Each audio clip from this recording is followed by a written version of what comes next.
नमस्कार दोस्तों, आज के हमारे इस वीडियो में हम आपके लिए पाप मोचनी एकादशी की व्रत कथा लेकर आए हैं।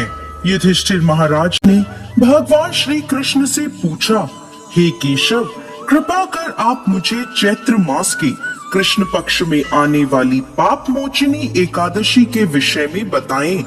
यह सुन मधुसूदन श्री कृष्ण बोले, हे राजन, पाप मोचनी एकादशी के इस व्रत को करने से मनुष्य के समस्त पापों का नाश हो जाता है और व्यक्ति अष्ट सिद्धियों को प्राप्त करता है।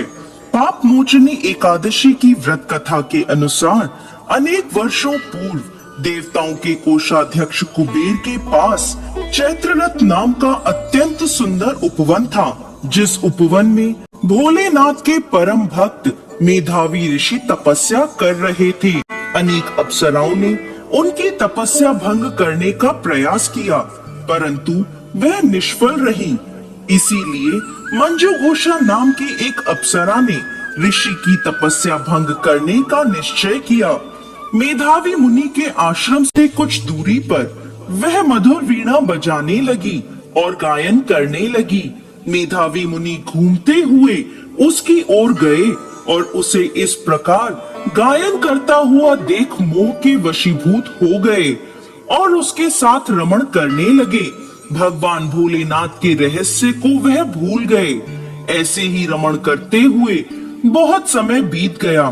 एक दिन अप्सरा मंजू घोषा देवलोक वापस जाने लगी। जाते समय उसने मुनि से कहा, हे ब्राह्मण, अब आप मुझे मेरे देश जाने की आज्ञा दीजिए।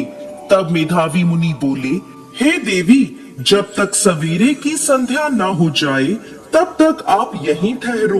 तब मंजू घोषा बोली, हे मुनिवर, अब तक न जाने कितनी संध्याएं चली गई। मुझ पर कृपा कर आप बीते हुए समय का विचार कीजिए। तब मंजू घोषा की बात सुन मेधावी ऋषि ने बीते हुए समय का हिसाब लगाया।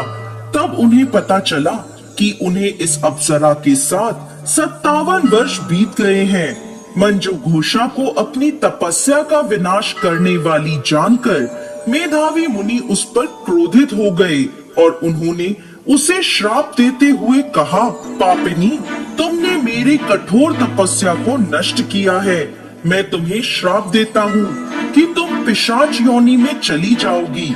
मुनि के श्राप को सुनकर मंजू घोषा विनम्रता से बोली, हे मुनिवर, मैंने आपके साथ अनेकों वर्ष व्यतीत किए हैं, मुझ पर कृपा कीजिए। तब मेधावी मुनि बोले, क्या करूं? तुमने मेरी बहुत बड़ी तपस्या नष्ट की है। चैत्र कृष्ण पक्ष में जो शुभ एकादशी आती है उसका नाम पाप मोचनी एकादशी है। वह सभी पापों का नाश करने वाली है। हे सुंदरी, इस एकादशी का व्रत करने पर तुम्हें पिशाच योनि से मुक्ति मिल जाएगी। ऐसा कहकर मेधावी मुनि अपने पिता च्यवन मुनि के आश्रम में चले गए।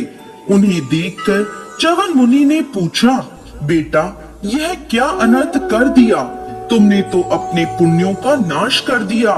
तब मेधावी मुनि बोले, पिताजी, मैंने पाप किया है। कृपा कर कोई ऐसा प्रायश्चित बताएं जिससे मेरे पापों का नाश हो जाए। तब च्यवन मुनि ने कहा, चैत्र कृष्ण पक्ष की पाप मोचनी एकादशी का व्रत करने पर तुम्हारे पापों का नाश हो जाएगा। यह सुन मेधावी मुनि ने विधि पूर्वक पाप मोचनी एकादशी का अनुष्ठान किया, जिसके प्रभाव से उनका पाप नष्ट हो गया और वह तपस्या से परिपूर्ण हुए। इसी प्रकार मंजू घोषा ने भी पाप मोचनी एकादशी के उत्तम व्रत का पालन किया, जिसके प्रभाव से वह पिशाच की योनि से मुक्त हुई और दिव्य रूप धारण कर स्वर्गलोक चली गई। हे राजन, जो मनुष्य पाप मोचनी एकादशी का व्रत करते हैं उनके सभी पाप नष्ट हो जाते हैं और पाप मोचनी एकादशी को पढ़ने और सुनने से सहस्त्र गोदान का फल प्राप्त होता है। यह व्रत बहुत पुण्यकारी है। जय श्री हरि विष्णु।